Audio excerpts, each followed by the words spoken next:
Y le doy la bienvenida a Renata Turrent, profesora de la Universidad Nacional Autónoma de México. Gracias, Renata, por estar con nosotros. Bienvenida. Hola, Yuli, muchas gracias por la invitación y un saludo a todo el auditorio. Escuchábamos a Ricardo Peralta hablar precisamente de este ejercicio que puede madurar, según sus palabras, en todo caso para él un ejercicio de participación democrática. Para muchos otros consideran que es inútil participar. ¿Tú cómo lo ves? Bueno, a mí me gustaría empezar recordándole a la gente que no está segura de votar que, en primer lugar, que nuestra democracia es muy joven y para que una democracia madure, se solidifique, necesita de la práctica de hacer músculo democrático y la participación ciudadana, los procesos de profundización de democracia participativa, como es la revocación de mandato, como fue la consulta popular del año pasado, son procesos democráticos que suceden en muchísimos lugares del mundo. En Estados Unidos, por ejemplo, hace poco el gobernador de California se sometió a revocación de mandato y esta figura existe en otras democracias más profundas que la nuestra. Entonces, ese sería el primer planteamiento que a mí me gustaría hacerle a la gente, ¿no? Que esto siempre será mejor tener más democracia que menos democracia y que este instrumento, con todos los efectos que pueda tener, yo coincido con lo que decía ahorita Peralta, hay algunas cosas de la ley que creo que se deberían de cambiar, pero eso no significa que eso nos deba quitar la posibilidad o la emoción de votar por primera vez en una figura de revocación de mandato como la que tenemos oportunidad de hacerlo este domingo 10 de abril. También platicamos con Damián Cepeda. Él decía que es un ejercicio democrático, participativo, que por eso, a pesar de que es del PAN, él llama a participar en la consulta de este domingo, sin meternos a favor o en contra de cómo vamos a votar. El PAN, en la voz de él, dice hay que participar en este ejercicio democrático. Si me permites, vamos a escucharlo y vuelvo contigo. Yo no me voy a quedar sentado en mi casa mientras tengo una herramienta legal, constitucional, que me permite democráticamente acabar con este martirio que significa el gobierno de Moreno. Claro que hay que salir a votar. Yo creo que si los mexicanos creemos que tenemos un mal gobierno, qué bueno que tengamos a la mano una herramienta que nos permita quitar a esos malos gobiernos, porque ¿saben qué? No es manda religiosa aguantar un pésimo gobierno como el que tenemos hoy en día. Ese es el argumento que da el propio panismo, pero dentro de la oposición hay voces totalmente encontradas. Muchos incluso dicen, ¿para qué ir a participar en esta consulta cuando es una simulación, cuando fue convocado por Morena, cuando no necesariamente es un voto de castigo para el presidente López Obrador, porque en todo caso, según sus palabras, ya la tiene ganada? ¿Tú cómo lo ves? Bueno, a mí me gustaría empezar coincidiendo con el senador. Tuve también la oportunidad de debatir con él y en este sentido, a pesar de que estábamos en posturas distintas en cuanto al desempeño del presidente López Obrador, y él va a votar a favor de que se revoque el mandato y yo voy a votar en contra, pero ambos defendíamos la herramienta como un instrumento de que la ciudadanía tiene para poder resolver conflictos políticos, ideológicos de una manera pacífica y democrática. Yo aquí argumento que ¿qué otra opción nos queda cuando tenemos un gobierno que no nos gusta, como es al senador panista en este caso?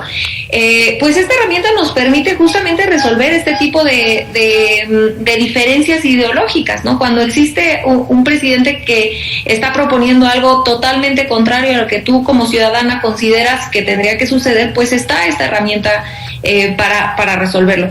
Y sobre el argumento que hacen algunas personas, que dicho sea de paso, el senador Cepeda es uno de los pocos del PAN que defiende la herramienta, a pesar de que la gran mayoría no solo de los panistas, sino de todas las fuerzas políticas en el Senado votaron a favor de esta herramienta. No solo eso, el ex candidato Ricardo Anaya también tenía la herramienta de revocación de mandato en sus promesas de campaña. Entonces esto es algo que no nació de una locura del presidente López Obrador, sino que ha sido una demanda ciudadana que han recogido varios políticos mexicanos y que hoy es un derecho ciudadano, que a mí sí me sorprende que algunas fuerzas políticas, que muchos legisladores, personas públicas estén desmovilizando el voto cuando ellos mismos votaron a favor de esta esta herramienta. Y sobre lo que mencionas de que algunos personajes públicos han dicho que esto es una farsa porque es convocada por Morena, yo quisiera decir que en primer lugar no fue convocada por Morena porque los partidos políticos no pueden hacerlo. Fue convocada por ciudadanos, ciudadanas, muchos de nosotros que sí simpatizamos con el presidente López Obrador, pero eso no nos quita nuestro derecho ciudadano de juntar las firmas y poder pedir la revocación. Yo entiendo que suena un poco contradictorio que aquellas personas que estamos a favor del presidente López Obrador pidamos que se active el mecanismo de revocación de mandato. Sin embargo, la explicación que a mí me gustaría dar es, uno, que fue una promesa de campaña del presidente López Obrador y esta se convirtió en un derecho constitucional gracias a que se envió la iniciativa, que 2/3 partes del Congreso la pasaron, más 17 congresos locales. Pero el hecho de que sea un derecho constitucional no necesariamente significa que va a ser una herramienta que usemos, porque yo les pongo el ejemplo de la consulta popular que estaba en la Constitución mucho antes de que el presidente López Obrador entrara al poder, y sin embargo jamás se había hecho uso de este derecho constitucional, sino hasta el año pasado que se hizo la consulta el 1 de agosto. Entonces se corre el riesgo de que cuando estos instrumentos entran a la Constitución y hay leyes, si no se usan, entonces que queden como letra muerta. Y eso es a lo que muchos de los ciudadanas que fuimos a pedir que la revocación se hiciera por parte del INE, es a lo que es lo que estamos pidiendo, que se haga uso, que se practique, que nos pongamos como mexicanos y mexicanas a salir a las calles, a hacer uso de este derecho constitucional para que el día que lo necesitemos tengamos idea de cómo hacerlo. El expresidente Vicente Fox también estuvo aquí con nosotros en Mega Noticias. Él decía que estaba amañada y llamaba a hacerle el vacío a la consulta. Vamos a escucharlo y vuelvo contigo. En otros países funciona la figura de revocación de mandato, pero muchos aseguran que en este caso, como ha sido convocado por el propio presidente, pues cabe esta ruta para quedarse en el poder y alterar el sistema electoral que en este momento funciona. ¿Usted cómo lo ve? Es absolutamente correcto. Cuando se propuso la revocación como un instrumento democrático, pues se trataba de eso, de opinar, de votar si se revocaba el mandato o no se revocaba el mandato. Pero nos cambiaron la jugada el otro día, la mayoría de Morena en el Congreso, y simple y sencillamente por decreto lo cambiaron y ahora se trata de ratificar, no de revocar. Es un engaño. Yo a ti, ciudadano, te vuelvo a decir, no nos prestemos a este juego perverso de López Obrador para luego decirnos que la gente lo quiere, que todo el mundo quiere que López Obrador siga y por tanto endilgarnos a la mera hora de un segundo sexenio en el 2024. Este cuate se las gasta de esa manera. Sigue al pie de la letra lo que hizo Chávez en Venezuela, lo que hizo Maduro en Venezuela, lo que hizo Ortega en Nicaragua y lo que han hecho en Bolivia. Cambian la Constitución, la ponen a modo y viene la reelección. Es un engaño. Yo a ti, ciudadano, te vuelvo a decir, no nos prestemos a este juego perverso de López Obrador para luego decirnos que la gente lo quiere, que todo el mundo quiere que López Obrador siga y por tanto endilgarnos a la mera hora de un segundo sexenio en el 2024. Este cuate se las gasta de esa manera. Sigue al pie de la letra lo que hizo Chávez en Venezuela, lo que hizo Maduro en Venezuela, lo que hizo Ortega en Nicaragua y lo que han hecho en Bolivia. Cambian la Constitución, la ponen a modo y viene la reelección. Renata, cuando le preguntamos lo mismo a Demetrio Sodi, él decía que quedaba totalmente desechada, que se estuviera siguiendo la misma ruta que en Venezuela, que en Bolivia, que en Nicaragua, pero acabas de escuchar al expresidente que se sostiene en ese dicho. ¿Tú cómo lo ves? Bueno, es un profundo desconocimiento tanto de lo que sucedió en Venezuela como de cómo funciona el sistema político en México o no lo conoce o está mintiendo, ¿no? Lo que a mí me gustaría decir en este sentido es que el presidente es totalmente falso, es un mundo paralelo el que alguien se atreva a decir sin ninguna evidencia que el presidente López Obrador está planeando quedarse a partir del 24. No existe un hecho que respalde ese dicho que dice el expresidente Fox. Ahora, en el caso que en su cabeza imagine que en el 24 López Obrador se quisiera quedar, bueno, la revocación de mandato es irrelevante para en esta historia de que si se quisiera quedar en el 24, porque ¿qué necesitaría el presidente López Obrador para quedarse en el 24? Y hasta me da vergüenza tener que explicar esto, porque tendría que ser algo que un expresidente no tendría por qué estar diciendo una sarta de mentiras de este tamaño. Para lograrlo, lo que tendría que pasar es que tendría que pasar una reforma constitucional donde se aprobara la reelección, porque en la Ley Federal de la Revocación de Mandato, que claramente no ha leído, explícitamente dice que el instrumento de revocación de mandato no puede funcionar para ampliar el periodo de 6 años de la presidencia. Entonces es totalmente falso, es un mundo imaginario el que está planteando el expresidente Fox. Ahora, dice que llaman a no votar, él llama a no votar porque no quiere que después el presidente diga, mire, cuánto me quiere, ¿no? ¿Qué significa eso en el fondo? Que está diciendo, no hay que hacerle vacío a un proceso democrático. Fíjense lo peligroso que es esto.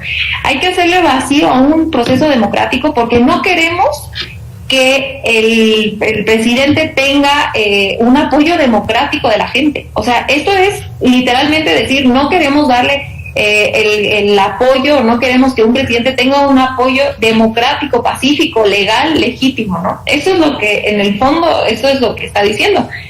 Y a mí me parece muy curioso que estos personajes que están desmovilizando el voto y atacando la figura de la revocación de mandato, no se den cuenta que en el fondo están atacando a dos instituciones. La primera, el INE, porque es quien lo organiza, quien cuenta los votos, y le están haciendo vacío a un proceso que está haciendo el mismo INE, y están diciendo que está amañado cuando lo va a hacer el INE. Entonces lo que nos están diciendo es que en el fondo no confían en el INE, o no me queda muy claro cómo es que empatan su confianza al INE, pero al mismo tiempo están diciendo que en este caso en específico está amañado. Y a la otra institución que están también atacando de manera implícita, pues es a la oposición a la que ellos pertenecen, porque repito, la revocación de mandato pasó prácticamente de manera unánime en el Senado, es decir, todas las fuerzas políticas, incluyendo los partidos de oposición, votaron a favor de esta herramienta. Entonces, pues a mí me parece curioso eso. Y por último, dice también el expresidente que no es una revocación, sino es una ratificación. No, bueno, la pregunta, en primer lugar, no la hizo ni Morena ni López Obrador, ¿no? La pregunta está ahí muy claro y dice, ¿quieres que continúe el presidente López Obrador o quieres que se vaya por pérdida de confianza? La herramienta legal se llama revocación de mandato, sí, pero que la pregunta tenga 2 vías, es decir, o ratificas el mandato o lo revocas. Claro, ¿no? Implícitamente, pues quien estamos votando a favor de que se quede, estamos ratificando. Y eso le va a dar, en caso de que el presidente López Obrador gane la ratificación o la mayoría votemos porque se quede, le va a dar una legitimidad le va a volver a dar una legitimidad democrática. Es cierto, pero eso no tendría que darnos miedo. Y por eso yo sí reconozco la congruencia del senador Cepeda, que a pesar de estar en contra de este presidente, dice, bueno, aunque perdamos, lo democrático y lo congruente es medir estas diferencias políticas en las urnas. Ahora, por ejemplo, platicando también aquí en Mega Noticias con Rubén Moreira, él hablaba acerca de qué porcentaje de la población realmente va a participar, si va a ser un porcentaje que logre la vinculación del resultado, porque al final ya está organizado y se va a realizar el domingo. Vamos a escucharlo. Se está gastando dinero, muchísimo dinero, para hacer este ejercicio, donde si no va el 40% no es vinculante. Pero el problema es, y yo creo que por ahí va mucho de lo que está pasando, es que si va a votar el 10% de la población, pues nos gastamos un montón de dinero, nos peleamos por nada, se distrajo la atención, nos peleamos por nada, se distrajo la atención de los temas, y bueno, y permítame que me extienda, como la de los candidatos independientes, se echaron a perder por 2, 3, salieron muy malos, pues la revocación va a desaparecer como una institución. Vamos contigo, Renata. Bueno, el argumento de que se gasta mucho dinero y que si vota el 10% va a ser muy caro, bueno, pues entonces no tendrían que estar llamando a no votar, sino a que se votara, porque el gasto ya se va a hacer, ¿no? Y que la gente se quede en su casa no va a evitar que este gasto se haga. Este gasto lo hace el INE porque es parte de su responsabilidad, es parte de lo que la ley lo obliga a hacer, porque los ciudadanos lo pedimos.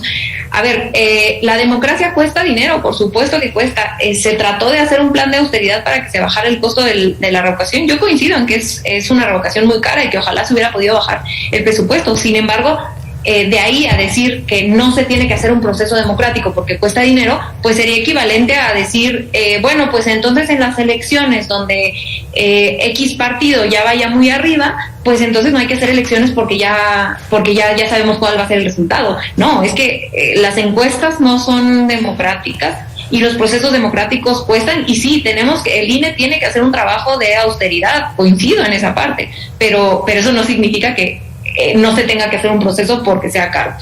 1, 2, coincido también que el porcentaje para que sea vinculante es altísimo. Creo que ese es uno de los errores que tiene la ley y que ojalá que se cambiara, ya sea que se empalmara la revocación de mandato con las elecciones intermedias para que no se gastara o el costo marginal fuera marginal, o que se bajara el porcentaje para que fuera vinculante, por supuesto, eso yo estaría totalmente de acuerdo. Y último, otro de los argumentos que dice que dijo ahorita Moreira y que he escuchado en varios lugares es que se desvía la atención. Bueno, es que justamente se está desviando porque están llamando a no votar. Si se estuviera la oposición estuviera siendo seria con el instrumento de revocación de mandato, entonces estaríamos usando estos espacios de discusión pública, todo, ¿no? O sea, todo esto alrededor de la revocación de mandato para evaluar al presidente. La revocación de mandato, entre otras cosas, es un instrumento de evaluación para el presidente en turno y que además ojalá que se replique en todos los estados de la República, porque hay pocos estados en los que existe la figura de la revocación de mandato a nivel constitución local, pero que ojalá que después de que tengamos este ejercicio se replique, se incluya en las constituciones locales para que también se le pueda revocar el mandato a un gobernador o gobernadora que no esté haciendo bien su trabajo. Entonces, si se está distrayendo la atención es porque hay personajes públicos que están llamando a no votar, y entonces las personas que defendemos la democracia estamos argumentando a favor del instrumento y ni siquiera nos estamos metiendo en voten a favor o en contra o incluso anulen la boleta, pero hacerle un vacío a un instrumento democrático, a un proceso de profundización de democracia, el segundo proceso de democracia participativa que tenemos en nuestro país de manera institucional, y que le estén haciendo vacío es profundamente antidemocrático. Y entonces quien está desviando la atención son estos personajes que están desmovilizando, porque en realidad yo estaría encantada de estar discutiendo por qué considero que el presidente López Obrador debe continuar en el poder. Esa tendría que ser la discusión que tendría que estar dando la oposición, tanto lo detestan. Es interesante escuchar a exconsejeros del INE con diferentes puntos de vista. María Marván también estuvo con nosotros. Vamos a escucharla. Vuelvo contigo porque también tuvimos a Leonardo Valdés. Adelante. Yo creo que este ejercicio del día 10 de abril estamos jugando con una nueva forma de participación democrática en donde muy probablemente nos quede un sabor amargo de boca. ¿Por qué? Porque la revocación de mandato debería de ser activada por una ciudadanía inconforme que lo que busca es correr al presidente y no por un presidente que está buscando sentir qué tanto lo quiere o no lo quiere el pueblo que lo eligió. Es interesante escuchar a expresidentes del Instituto Nacional Electoral con estas voces también expresando su preocupación respecto a la cantidad de críticas que ha recibido el Instituto Nacional Electoral como un ejercicio para debilitar su autonomía, para debilitar su ejercicio en las diferentes elecciones que ha organizado y particularmente en este ejercicio. ¿Cuál sería tu reflexión sobre lo que sí se puede mejorar también en el discurso contra el Instituto Nacional Electoral? Bueno, a mí me parece gravísimo que exconsejeros del INE, no solo Marván, sino también Ugalde, estén en contra de la profundización de la democracia. Me parece de verdad una ofensa al instituto, al INE, ¿no? Dice la profesora Marván que el instrumento de revocación de mandato tiene que ser llamado, activado por ciudadanía inconforme. ¿Dónde dice eso? Eso no es cierto, eso no lo dice la ley. Cualquier ciudadano tenemos derecho a pedir las firmas, a juntar las firmas, a organizarnos para pedir la revocación de mandato, independientemente de dónde estemos parados ideológicamente o con respecto al presidente. Eso es falso y se ha repetido muchísimas veces por parte de consejeros del INE. Y es una, bueno, vaya, no está en la ley en ningún lado, ¿no? Hay que leer la ley federal de revocación de mandato y es falso. Entonces, bueno, perdóname que te interrumpa. ¿No será como en el sentido de que generalmente el espíritu de las consultas de revocación de mandato se pide precisamente de la oposición, de cuando no estamos a favor de lo que está haciendo el presidente, cometió una irregularidad, un presidente corrupto? Tal vez en ese sentido que hubiera hablado la exconsejera. Sí, probablemente esa sea su entendimiento de cuándo se tiene que usar, pero como yo decía hace rato, repito, el razonamiento detrás de quienes impulsamos firmamos e impulsamos la revocación de mandato, a pesar de que estemos a favor del presidente, es un razonamiento democrático de hacer uso de esta herramienta antes de que necesitamos hacerla si tuviéramos un presidente, no sé, como Fox o como Calderón o como Peña Nieto. Y les pongo otro ejemplo. Ya había puesto yo el de la consulta popular, que estaba en la Constitución incluso antes, pero antes de que entrara López Obrador al poder, pero que no se había hecho uso de esta herramienta porque no sabíamos cómo hacerlo. Como ciudadanos no sabíamos. Y ninguna institución, ni el INE ni ninguna otra institución tiene la voluntad política ni la capacidad de hacer un ejercicio pedagógico del tamaño de la que le estamos haciendo ahorita, los y las ciudadanas. Les pongo otro ejemplo. En Morelos, el año pasado, quisieron revocar el mandato del actual gobernador Cuauhtémoc Blanco, porque en la Constitución de Morelos existe. Hay algunas constituciones en las que sí tiene la revocación de mandato, la de Morelos es una. Pues se juntaron algunos ciudadanos a pedir firmas. La gente no tenía ni idea de lo que se estaba pidiendo. Ni idea. No lograron juntar, por supuesto que no lograron juntar las firmas, y entonces no llegó a ningún lado. Claro, es que el hecho de que esté en la Constitución y que sea un derecho constitucional no significa que vamos a poder hacer uso de esto, como no podíamos hacer uso de la consulta popular de manera mucho más orgánica. Entonces, esto, además de ser un derecho, además de ser una promesa de campaña, es un ejercicio pedagógico que necesitamos saber usar para que en el momento de un presidente que cometa agravios del tamaño de los expresidentes que ya nombré, los y las mexicanas sepamos cómo activar este mecanismo. ¿Cuál es el escenario que tú prevés para la participación ciudadana de este domingo y en qué rango de qué tan positivo o qué tan negativo fue la participación de la gente? Bueno, yo espero, a pesar de que va a haber solamente 57,000 casillas, a diferencia de las 160 y tantos que dictaba la ley antes de que se judicializara el proceso, porque estas son el número de casillas que hubo en la elección pasada, y eso es lo que dice la ley, que se tiene que poner el número exacto de la elección inmediata anterior. Yo sí tengo mucha fe en que la ciudadanía esté contenta de hacer estos ejercicios democráticos y que salgamos a votar millones. Yo, para contestar, más allá de dar un número, lo que me gustaría decir es que hay un grandísimo texto de Daniela Pastrana en pie de página, donde ella va platicando, y lo hizo justo cuando fue la consulta para juzgar expresidentes el año pasado.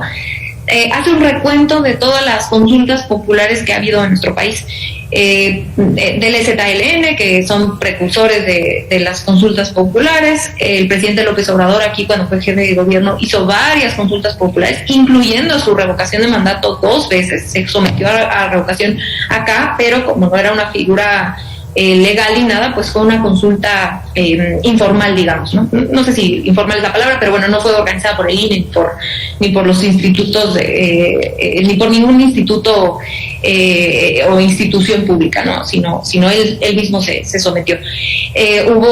Y incluso cuando empezó este gobierno, pues se hizo la consulta para el aeropuerto, para el Tren Maya, para un montón de proyectos de infraestructura, y la gente ha ido a participar. Y si ustedes se fijan, en este texto es muy esclarecedor, porque pueden ir viendo los números de cómo la participación ciudadana en cada consulta popular ha ido incrementando a lo largo del tiempo, hasta llegar a la última que tuvimos el año pasado de el juicio de expresidentes, donde votamos aproximadamente 7 millones. Entonces yo espero que esta tendencia de que la ciudadanía aprenda y aprendamos juntos a seguir democratizando este país, a participar en las decisiones, no solamente de quién nos representa en la presidencia y en el Congreso, sino también en decisiones del rumbo de nuestro país, esa participación directa, pues siga en esa tendencia y seamos más mexicanos y mexicanas que lo que fuimos el 1 de agosto del año pasado.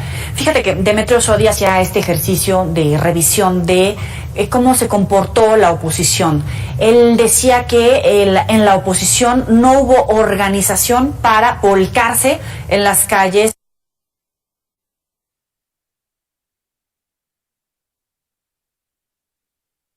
Organización para volcarse en las calles y llamar a la participación en cualquiera de los sentidos, pero que efectivamente fuera un ejercicio de participación democrática, que en todo caso faltaba esa fuerza dentro de los opositores. Sin en este momento hablar de quiénes pasa precisamente este momento, que no han logrado organizarse tal vez en este sentido, que no han logrado. Demetrio Sodi decía, por ejemplo, hubieran hecho, al igual que Morena está haciendo sus actos para llamar, en la oposición actos para hacer lo contrario.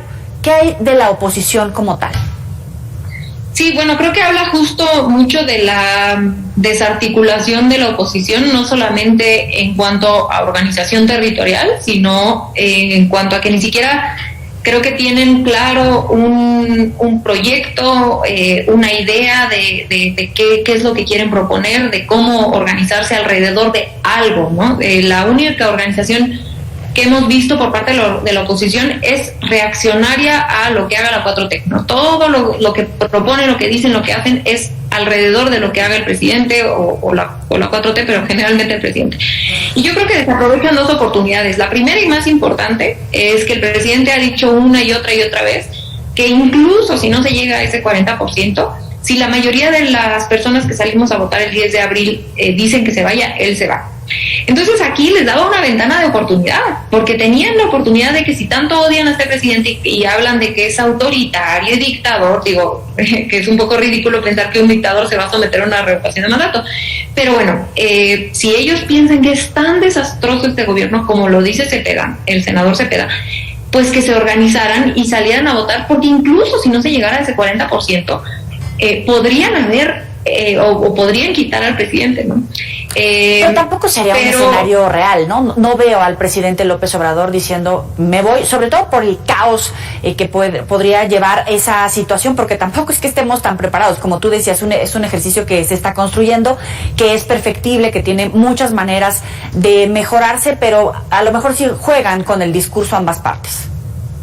Bueno, yo no tengo duda alguna y aquí pues sí es meramente un ejercicio especulativo porque probablemente no se llegue a ese escenario, pero yo no tengo duda alguna de que si la mayoría de la gente dijera que no, el presidente se iría. O sea, él si algo valora es la legitimidad democrática que le dio más de 30 millones que votamos por él en 2018 y estoy segura que sabe de la dificultad de gobernar sin legitimidad política que se mide en las urnas, entonces yo no tengo duda que se iría, ¿no? Pero bueno, era la oportunidad que ellos tenían y que de manera organizada creo que hubieran podido por lo menos hacer el intento, incluso si no le creen, concediendo lo que mencionan. Y dos, y repito porque creo que es muy importante, esto de que desviaron la conversación a hablar de otra cosa, a desmovilizar, a hacer propaganda profundamente antidemocrática a un instrumento democrático, en vez de usar este espacio, todas estas semanas que hemos estado hablando de la revocación, para evaluar al presidente y decir, es que no ha hecho esto, no ha hecho B y no ha hecho C. Oye, Renata, pero ¿qué hay haciendo este ejercicio de reflexión en todos los sentidos? ¿No es erróneo estar golpeando al Instituto Nacional Electoral, incluso hasta la participación que tienen funcionarios públicos después de la llamada de atención que había hecho el INE? Escuchábamos al secretario de Gobernación diciendo, pues ya van de salida. ¿Eso no debilita a las instituciones, la vida institucional? A ver, creo que, y no le estoy oyendo la respuesta del secretario de Gobernación, ahorita te la contesto, nada, me gustaría contestar, primero que nada, el tema de la debilitación de una institución, en específico el INE, que está haciendo el árbitro, se puede debatir quién está cooperando o quién está quién está involucrado en este ataque a esta institución en específico. Pero creo que no se puede analizar eso y se puede debatir, y ahorita te doy mi opinión sobre Adán Augusto, pero creo que no se puede dejar a un lado el actuar en específico de dos consejeros, porque a mí sí me gusta hacer la separación muy clara. La grandísima mayoría de los funcionarios del INE es gente que cree en su trabajo, que hace su trabajo bien, que cree en la democracia, que hace lo mejor que puede con lo que tiene. Pero creo que hay algunas fuerzas dentro del instituto, en específico el consejero Córdoba, pero todavía peor el consejero Murayama, que han estado abiertamente hablando sobre la revocación de mandato como una farsa, replicando el discurso de la oposición, desmovilizando el voto, justificando el no ir a votar. Cuando tú literalmente en la ley federal del INE dice que parte de las responsabilidades de los funcionarios y del instituto como institución es la profundización de la democracia, es la participación ciudadana. Y vemos a Ciro hacer campaña, parece de verdad, es vulgar la manera en la que sale en medios de comunicación hablar sobre López Obrador, su gestión, hacer un análisis político y dar una opinión política sobre el presidente que se está sometiendo a la revocación cuando es el árbitro. ¿Cómo es que no hablamos de debilitación de las instituciones cuando los propios consejeros están violando lo que la ley les indica que debe de hacer? Ahora, eso por el lado interno. Creo que por el lado externo, lo que sucedió con Adán Augusto nos habla a mí en lo personal me habla de que las reglas que están alrededor de no solamente de la revocación de mandato, sino de las elecciones y en general de la veda electoral, a mí me parecen ridículas. Pedirle a un político que no haga política y que no se involucre en procesos democráticos, me parecería como pedirle a un deportista que no se ponga a correr antes de pero es la ley, ¿no? Por supuesto, y yo lo que digo aquí es ojalá que se pudiera cambiar esa ley, porque es profundamente antipolítica, es la despolitización de lo que tendría que ser procesos políticos ricos en discurso, en debate. Entonces, pero no es un traje a la medida de quién ocupa en ese momento el poder.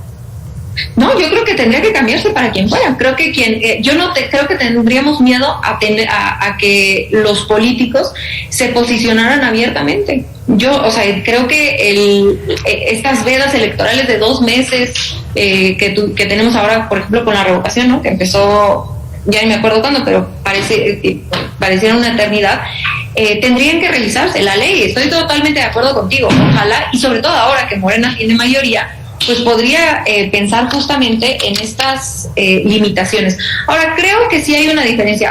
La queja que yo hago con estas vedas en específico es cómo es posible que los partidos políticos, por ejemplo, no puedan hacer campaña a favor o en contra de la revocación de mandato. Creo que se tiene que tratar diferente con funcionarios públicos, ¿no? Sobre todo por cuidar el tema de los recursos públicos, ¿no? Absolutamente no voy a estar de acuerdo con que un funcionario público haga uso de recursos. O sea, sí se equivocaron los secretarios, obviamente el gobernador, hoy todavía participaba la jefa de gobierno. Pues si lo hicieron, o sea, si se puede, si se puede demostrar que se hizo uso de recursos públicos, creo que es indebido. Y ahí no creo, pero si lo están haciendo en su tiempo libre, no me parece inadecuado. Y repito, ojalá que la ley y en específico ahora que Morena tiene mayoría, pues pudiera ser revisado no solamente con partidos políticos, sino aclarar qué se puede hacer con los funcionarios públicos, que sí, que no, si estás fuera de tu horario laboral se puede, no se puede. Yo creería que sí, si no estás dentro de tu horario laboral, eres un ciudadano y tienes derecho a apoyar o no un proyecto político, en este caso la revocación, ¿no? Renata Turrent, gracias por estos minutos para el auditorio de Mega Noticias para contrastar todas estas ideas. Te agradecemos tu tiempo. Te agradezco a ti, un abrazo con mucho cariño de todo el auditorio igualmente. Hasta luego. Vamos a hacer una muy breve pausa. Sabe que puede recuperar estas y otras entrevistas en las redes sociales y en los próximos espacios informativos. Ya volvemos.